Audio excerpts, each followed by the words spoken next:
Ya, wis oke, silakan kalian presentasikan ya di dynamic routing-nya yang untuk di versi 2. Bagaimana caranya? Terus kalau kamu tahu perbedaannya dengan IP route yang static route, bedanya apa? Boleh kamu ngomongkan. Sambil presentasi sambil ngomong gitu aja. Sambil demo ya. Jangan lama-lama. 10 menit 15 menit aja maksimum ya. Ya wis ayo. Ayo Dit, silakan Dit. Ya, Pak.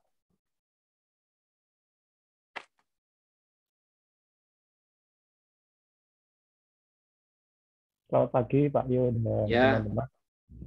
Ini saya akan presentasi tentang IP dinamis Mm-mm. menggunakan protokol RIP.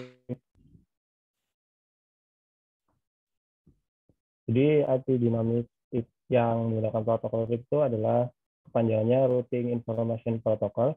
Slide-nya Ya, dinyalakan. Jadi supaya nanti apanya Pak? slideshow-nya jadi supaya gede gambarnya. Atasnya tuh tulisan slideshow tuh. Nah, oke, makasih. Ya, jadi IP RIP ini adalah Routing Information Protocol, yaitu routing protokol yang sangat sederhana. Hmm. Maksudnya sangat sederhana itu dia hanya lihat jarak dan arah. Hmm. Kemudian menggunakan hopcount sebagai metrik dan link dengan hopcount terkecil yang akan menjadi link terbaik. Jadi kan tadi saya maksud sederhana itu eh, melihat jarak dan arahnya kemana. Hmm. Jadi IP RIP ini tidak memiliki peta. Maksudnya peta itu dia tidak tahu peta jaringan eh, semuanya. Jadi saya punya contoh router, saya punya router 4, router 1, 2, 3, dan 4. Jadi router 1 ini tidak tahu eh, Slideshow-mu masih ini masih aneh belum belum pindah ya. Kamu ya Pak, kamu ulang. yang share yang screen aja. Kamu stop share dulu, kamu share yang screen. Jangan share yang untuk share screen-nya aja. Jadi seluruh seluruh itu kamu. Jadi kamu pindah dia pindah gitu. Kalau enggak gitu dia enggak pindah.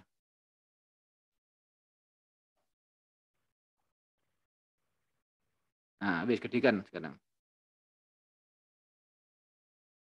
Nah, wis jadi lanjutkan lagi, turun-turun.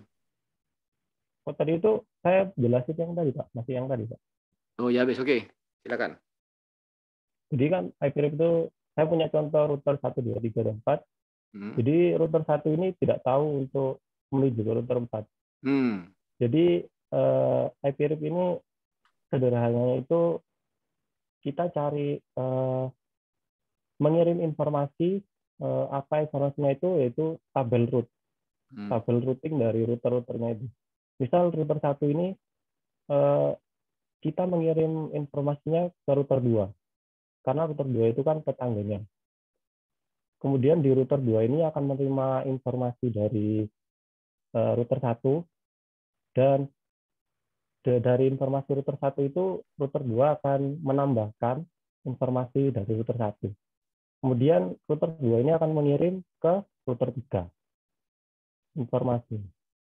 Jadi seterusnya seperti itu sampai nanti router 4 itu akan mengirimkan kembali ke router 3 dan router 3 kembali ke 2, terus 2 kembali ke 1 lagi. Ini karakteristik dari RIP, Return Vector Routing Protocol. Hopcount sebagai metrik untuk memilih rute, maksimum hopcount-nya itu 15. Hop ke 16 itu dianggap unreachable. Hmm. Secara default, routing update 30 detik sekali. Hmm. Kemudian di RIP P1 itu kelas full routing protocol tidak mengirimkan subnet mask pada update. Kalau yang V2, kelas routing protocol mengirimkan subnet mask pada update. Ya, betul. Ini contoh dari topologi yang saya buat. Hmm. Di router 1 ini, oh ya, saya ini pakai virtual box, jadi Ether 0 ini dianggapnya Ether 1. Karena Hmm. kalau di virtual box itu mulainya dari 0. Oke, nanti saya kasih Jadi, tahu bagaimana caranya supaya nanti Eternalmu menjadi Ether satu sungguhan sesuai dengan asli. Nanti aja, wis. Oke, lanjut. jadi R1 ini saya punya ini Ether 2 Hmm. di interface Ether 2 itu 10.1. Mm-mm. Kemudian karena ini terhubung ke PC di Ether 3 di 192.168.10.1, Mm-mm. karena kita menggunakan RIP, karena RIP itu menggunakan sederhana ya, maksudnya kita cuma perlu untuk menghubungkan semua router ini, Mm-mm. kita cuma perlu network, mengisikan network di router 1. Kita cuma perlu mengisikan interface atau network di sini. Mm-mm. Jadi 10.0-nya itu kita masukin di router 1. Kemudian untuk di router 2-nya itu kita kan punya di Ether 2 itu 10.2. Mm. Dan di sini kita punya 20.1. Jadi di router 2 itu kita masukkan untuk interface-nya itu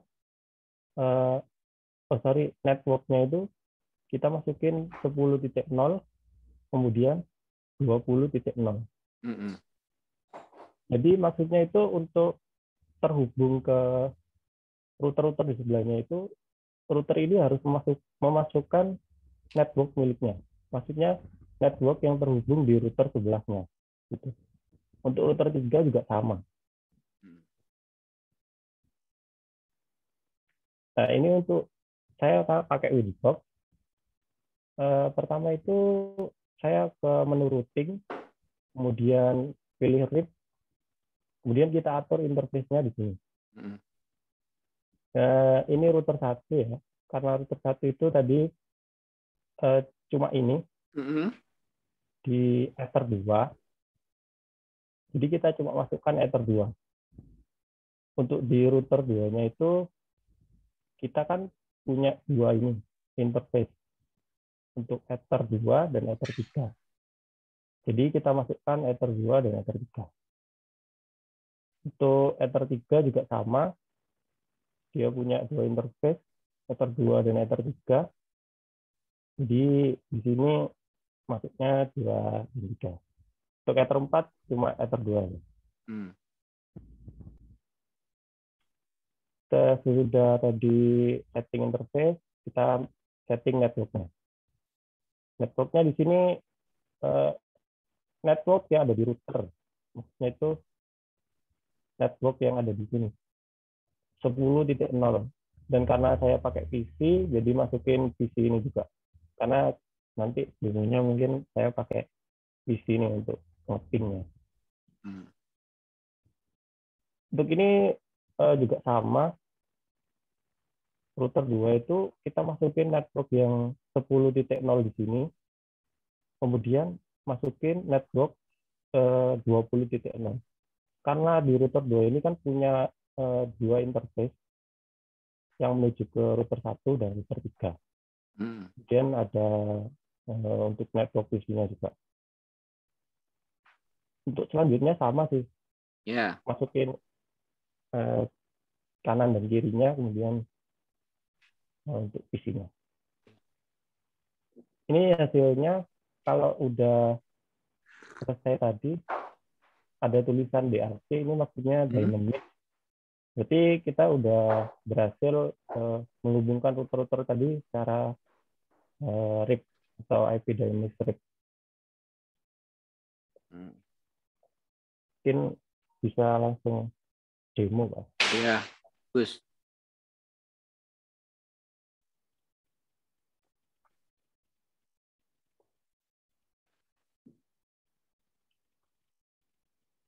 Oh ya, karena saya di sini pakai IP DHCP, Mm-mm. jadi IP-nya dari PC ini dapat otomatis dari Ya, routernya. nggak apa-apa. Share screen-mu belum pindah ya? Oh, masih belum, Pak? Masih diterima kasih, masih di PPT. Oh,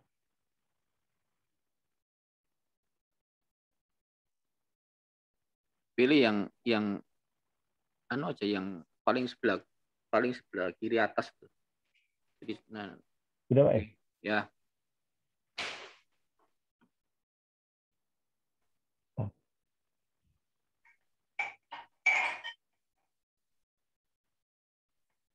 Nah, untuk demonya itu misal saya ingin menghubungkan PC 1 ke contoh ke PC 3.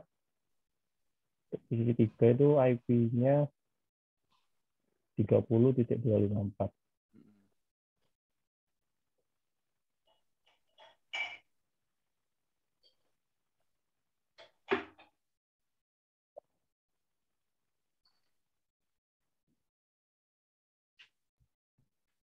Ini PC 1 ke PC 3 sudah terhubung.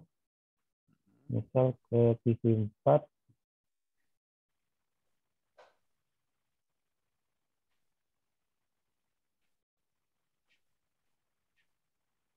Kamu konekannya nggak kelihatan kita.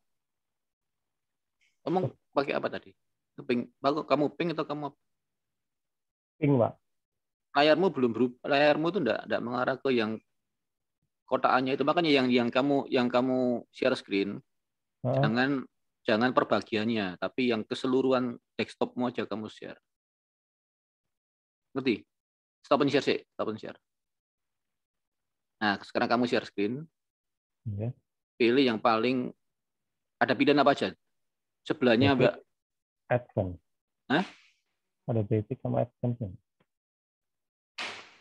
Bukan, yang kamu share screen itu adalah layar desktopmu aja. Ya, saya pojok kiri atas pilihan. Yang kiri atas, pojok paling kiri atas. Screen ini lah. Yo, screen. Nah, dek screen kan pindah apa ya, dek pindah. Ya wis, oke, lanjut. Tadi Ini ulangi bisa ya. Kelihatan nggak? Ya wis, oke. Jadi ini untuk demonya saya ingin menghubungkan PC 1 ini ke contoh ke PC 4. Dek gini kan ketok toh. Ya.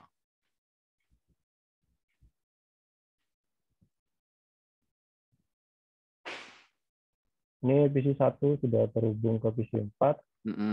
Untuk misal ke PC 3.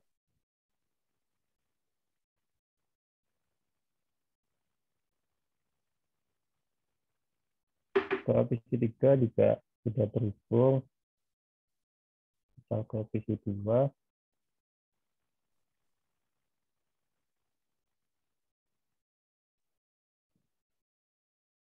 Ini ke PC 2 ke terhubung. Ya. Ya wis. Mungkin itu presentasi dari saya tentang IP dinamis protokol RIP. Terima kasih untuk Pak Yo dan teman-teman. Ya, makasih Dit. Jadi Oke, Pak. kalau kamu share screen yang itu ya, yang screen aja ya. Jangan Oke, Pak. jadi supaya nanti kalau mau pindah-pindah apapun kita kelihatan ya. Oke, Pak. Nah, ya wis bagus. Saiki Bimo, mau.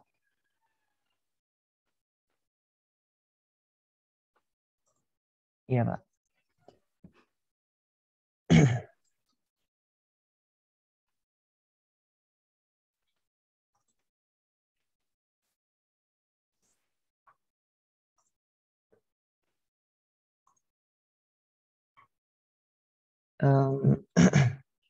Selamat pagi Pak Yu dan teman-teman.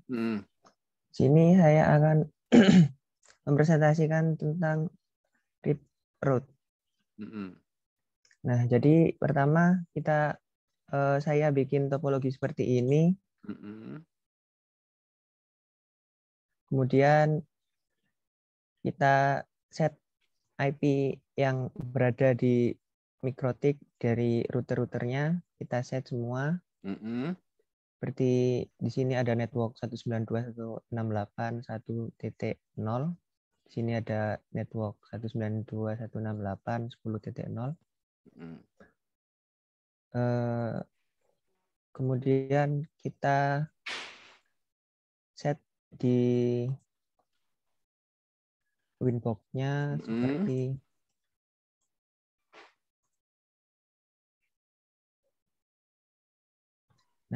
di Winbox kita set IP-nya di IP address, kita tambahkan setiap IP yang berada di router tersebut, kemudian kita inputkan di RIP routing-nya.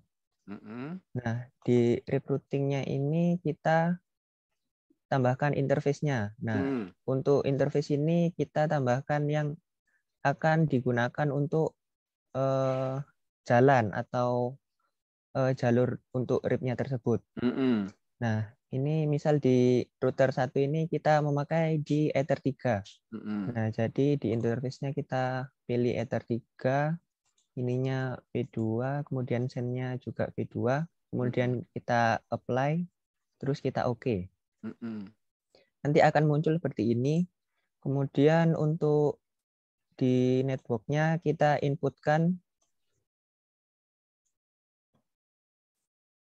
Nah, untuk di network kita inputkan network apa saja yang menempel pada router tersebut.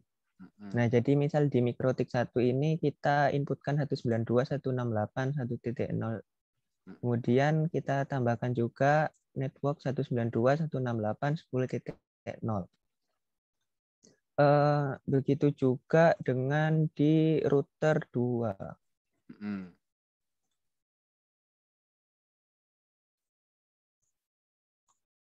Nah, di router 2 ini kita juga menambahkan address-nya untuk IP address yang di router tersebut sama seperti router 1, kemudian di RIP-nya juga.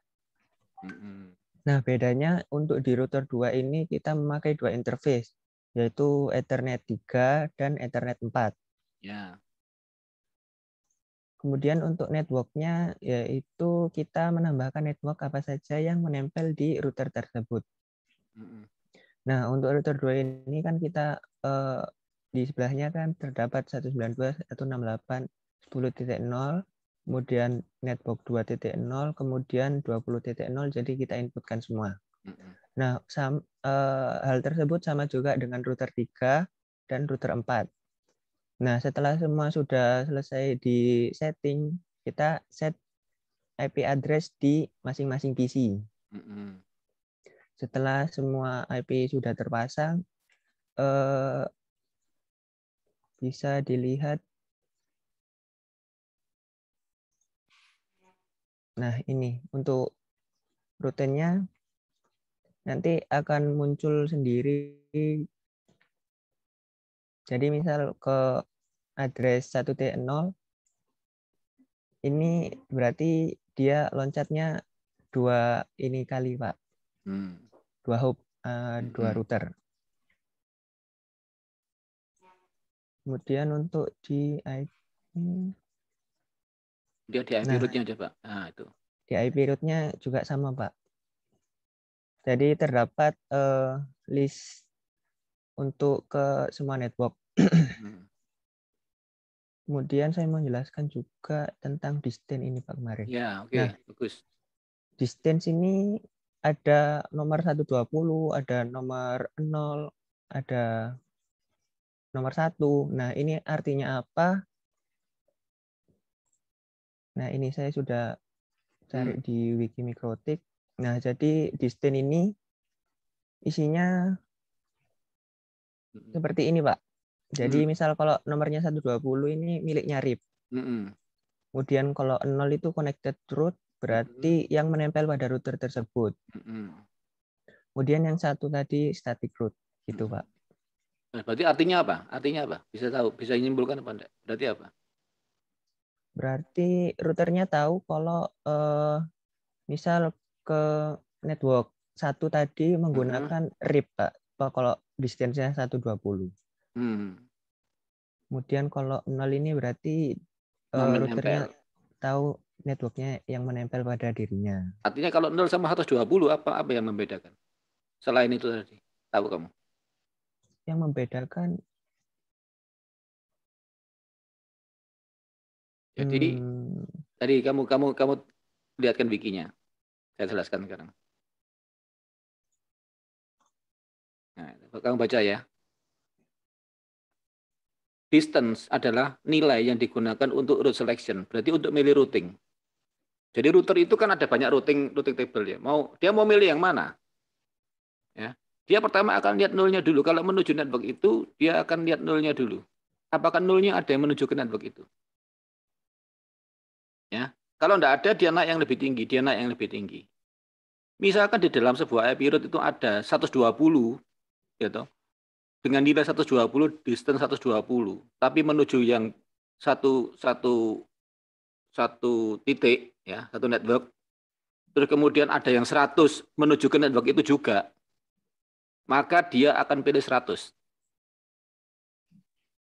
Jadi distance itu menentukan dia untuk milih yang mana, milih yang enak. Yang enak itu yang mana adalah yang distance-nya paling kecil. Nah, kalau kamu create routing menggunakan RIP, dikasih harga 120 sama MikroTik, ya. Tapi misalkan saya pakai OSPF, ada jalan routing yang menggunakan OSPF dikasih nilai 110. Berarti nanti router itu akan milih mana? Lewat OSPF apa lewat RIP? Lewat OSPF. Lewat OSPF. Karena nilai OSPF lebih rendah, lebih murah untuk mencapai ke sana gitu loh. Gampangannya begitu. Bagi router ini untuk mencapai ke sana lebih murah pakai OSPF. Itulah distance. Apalagi kalau dia connected, terus nggak usah dipikir, gratis gitu. Jadi untuk menuju network itu dia gratis gitu. Gampangannya begitu, ya. Itulah nilai distance. Nilai distance itu untuk menentukan route selection. Jadi router akan memilih nilai distance yang paling kecil, ya, untuk menuju ke network itu. Dia tidak milih yang besar, karena yang kecil itu yang murah. Ya itu artinya. Ya wes, kalian tak kasih tahu. Wes, lanjut, Bimo. Untuk settingnya mungkin sudah selesai. Langsung ke pinnya aja, Pak. Nah, di sini sudah saya set IP-nya 192.1.2. Kemudian misal saya mau ping ke PC 2.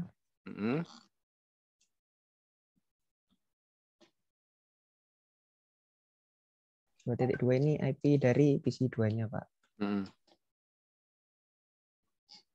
Ya. Kemudian mau ke PC 3.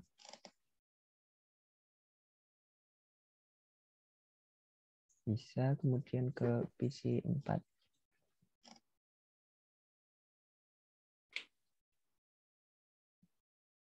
Nah, sudah bisa semua, Pak. Nah, oke. Mungkin sekian dari presentasi saya. Terima kasih. Ya, oke, makasih Bimo. Ya, sekarang Irsal ya. Baik, Pak.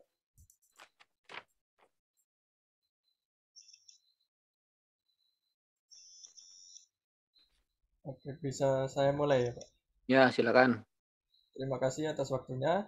Jadi ini topologi. Oh ya, sebelumnya saya modelnya ini pelanjutan penjelasan kemarin. Jadi langsung topologi yang dibenarkan. Ini lebih kompleks dari yang kemarin. Intinya kita akan melihat dengan Wireshark di dalam toolnya JNS ini bagaimana sih RIP versi 2 itu berjalan atau bekerja. Nah, ini kalau diperhatikan semua switch ini terhubung ke cloud untuk bisa akses ke Winbox ya. Jadi saya kasih 2 switch, terus semuanya nyambung gitu. Semuanya nyambung ke Ether 1 supaya nanti Winbox bisa akses. Dan nanti ini ada 9 router, M1, M2 sampai M9, M9 nanti di tengah. Terus hanya 4 router saja yang nyambung ke edge atau ke maksudnya ke terminal. Ya, ada 4 terminal.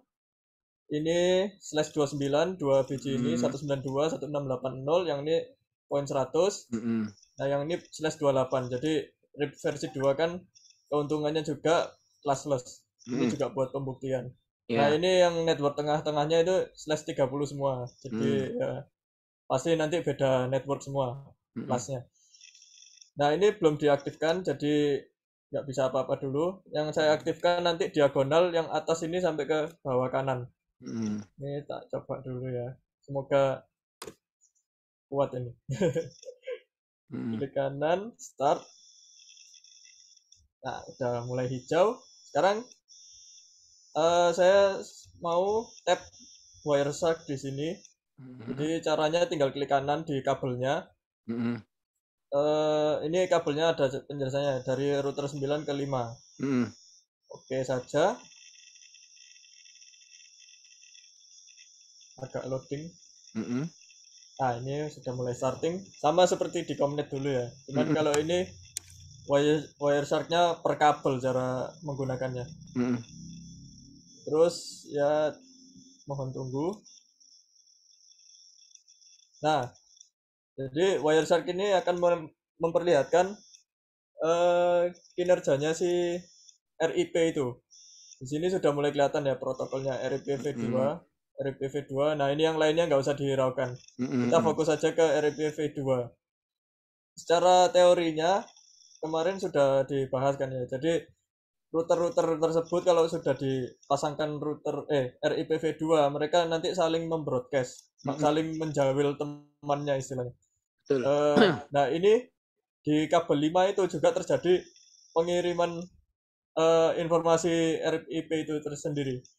Nah, di sini yang tercatat hanya dari network 50 Ether poin 1 sama poin 2. Kepencet. Itu kalau poin 1 itu seingat saya itu miliknya router 9, yang poin 2 itu miliknya router 5. Jadi hanya itu karena di kabel situ saja yang dilihat. Nah, kita lihat dulu dari atas ya. 50 poin salah. Yang ini yang RIP pertama. Nah, kalau ingat Wireshark ada header-headernya ya. Frame sampai ke layer-layer atasnya. Nah, ini masuk layer network. Di network bukan ya? Ya. Mohon kalau salah betul. Di layer 3. Ya. Dia juga pakai UDP kalau siapa namanya si RIP. UDP portnya sekian. Ini sudah protokol perjanjiannya pakai 520 portnya. Dan selalu kayak gini, IPv4-nya nanti dia destination-nya ada MAC khusus. Ini ada range-nya. Nanti bisa dicek di internet, tapi paling kurang lebih seperti begini. Kalau dia melakukan RIPv2 nanti dia ngirim ke MAC 224.0 sekian. Terus kalau dibuka routing information-nya yang pertama belum ada. Jadi dia belum dapat memproses. Kita coba skip ke yang ke sini, ke 15. Nah, di 15 sudah mulai terlihat. Dia melihat address sekian. Kalau nggak salah ini di router 6. Yang ini router, nah kalau 122 ini punya Mikrotik ya, seperti punya teman-teman juga. Jadi ini yang akses Winbox-nya. Terus yang 60 ini punyanya 172 ini. 172 nempel di 60.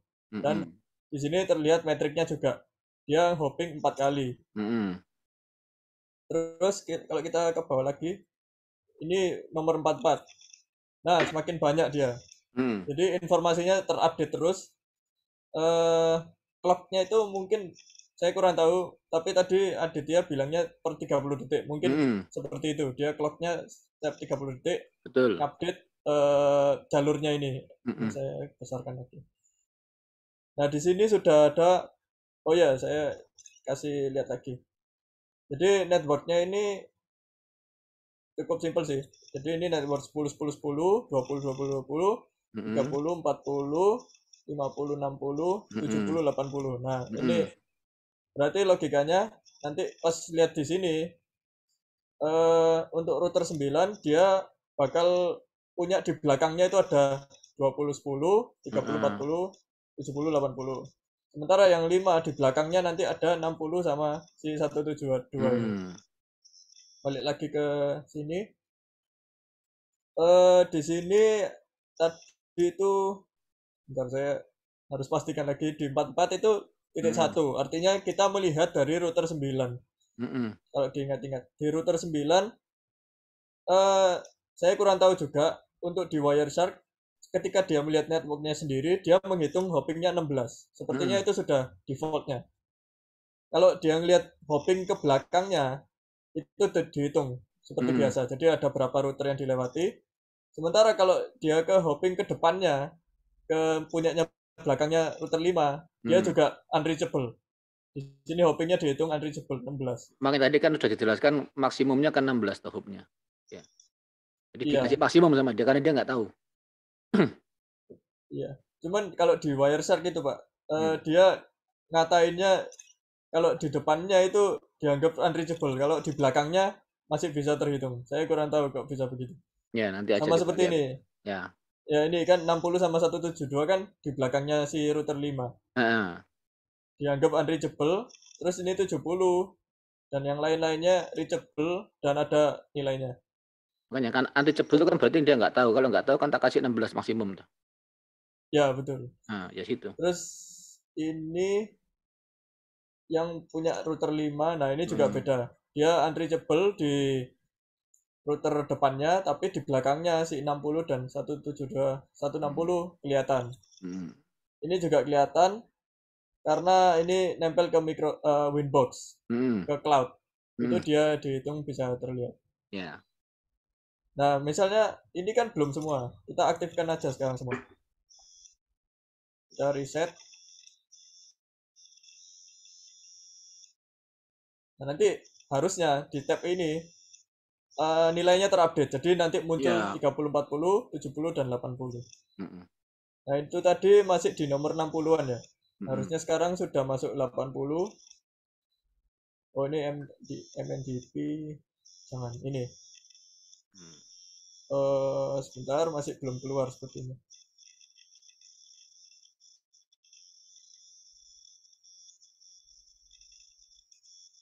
Jadi dia akan menjawil router sebelahnya dulu. Router sebelahnya menjawil router sebelahnya.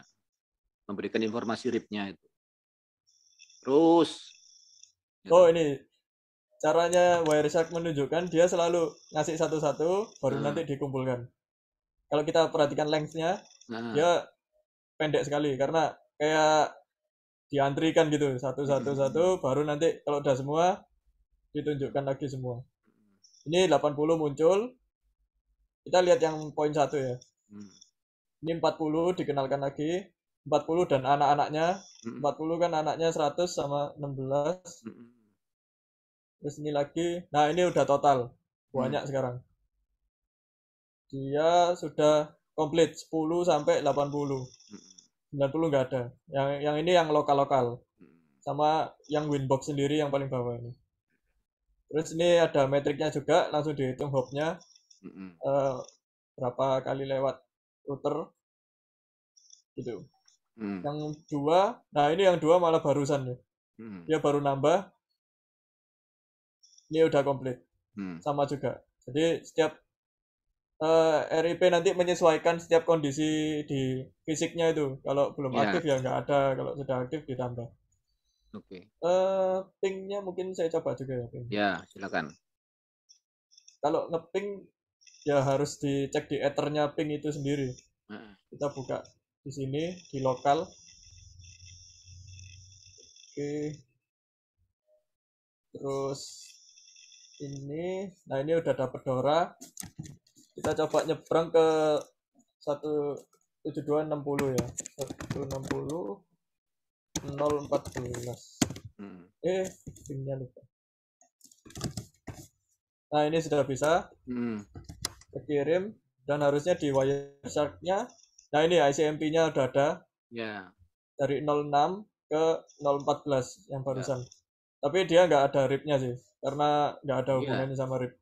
Karena tadi ngeping biasa. Kalau ngeping biasa kan berarti nanti frame-nya kan pakai frame internet ya. Iya. Tadi yang kamu tunjukkan tipnya itu kan pertukaran pada saat dia istilahnya multicast ya. Jadi unicast, multicast itu nomor IP-nya tertentu tadi. Itu sudah janjian bahwa multicast itu nomor IP-nya itu sekian sampai sekian. Kalau unicast itu nomornya sekian. Unicast itu satu ke satu. Ya. Kalau broadcast satu ke semua. Ya. Jadi tadi itu IP khusus. Kalau nggak IP unicast ya IP multicast. Kalau multicast itu satu ke beberapa, nggak semua. Kalau satu ke semua itu namanya broadcast, kalau satu ke satu namanya unicast. Itu IP-nya tertentu. Ya, oke. Apalagi Sal yang mau dipresentasikan? Teman-teman sudah menjelaskan yang saya mau jelaskan yang lainnya. Apa-apa, jelaskan aja. Tidak apa-apa, jelaskan aja. Paling ini sih Pak. Mau ngecek routingnya, jadi kita buka salah satu router. Kita cek IP routingnya. Bagaimana sih modelnya? Nah, ini tabelnya keluar sama seperti punya Bima tadi ya. Distance-nya 1 itu static, ini yang connected, yang ini yang si RIP. Hasilnya RIP ya. Iya, jadi dia milih urutan terkecil kalau misalnya ada saingannya istilahnya gitu. Ya, itu saja sih kalau dari saya. Ya, itu saja, Pak. Terima kasih sudah menyaksikan. Yes, bagus. Jadi Irsal sudah pakai Barsyak, sudah menunjukkan sendiri ya toh bagaimana RIP itu bekerjanya, ya. Bagaimana dia menambah routing table-nya dari hasil informasi yang dia request dan direspon dari tetangga. Ya, dia akan nambah terus, ya. Dan itu dilakukan setiap 30 detik sekali. Ya. Dia akan merefresh, Ya. Kalau sampai tak terjangkau, karena tadi si Adit sudah ngomong toh, maksimum hanya sampai 16 hub. Kalau lebih dari 16, RIP sudah tidak dianggap untouchable. Makanya tadi kan kalau sudah dia tidak tahu, dikasih angka 16. Ya. Berapa sampai ke sana belakangnya sana, aku tidak tahu tuh. Pokoknya ada di belakang sana, tapi 16. Ya itu tadi kalian sudah lihat lengkap. Jadi mulai dari paling setting untuk dalam routernya, interface itu untuk apa? Interface itu untuk menentukan nanti RIP ini mau keluar dan masuk lewat mana. Karena nanti kalau kamu nggak tentukan, dianggap semua interface di router itu menerima dan mengirimkan RIP. Padahal nanti suatu saat kalau kita belajar OSPF, kita belajar yang lain itu, interface lain itu bisa digunakan untuk dynamic routing yang lain. Misalkan contoh ya, 2 dan 3 itu untuk RIP, tapi 4 itu untuk OSPF. Ya, jadi kamu harus definisikan nanti. Ya. Kalau nggak kamu definisikan ya nggak apa-apa mestinya. Cuma networknya aja kamu masukkan, no problem. Tapi nanti semua interface dianggap interface-nya RIP. Sehingga dia kalau broadcast atau multicast, dia akan ke semua itu akan dikasihkan semua, padahal nggak perlu tuh ngebeki jaringan. Ya. Jadi kamu tujuannya ngisi interface itu adalah supaya spesifik. Kalau RIP itu lewat ke sini loh. Ojo lewat liane. Ya. Oke. Jadi semua udah lengkap sekarang mulai dari setting pertama, terus kemudian cara pakainya dibuktikan sendiri sampai dari Barsyak. Oke, bagus. Terima kasih presentasinya semuanya ini. Ya.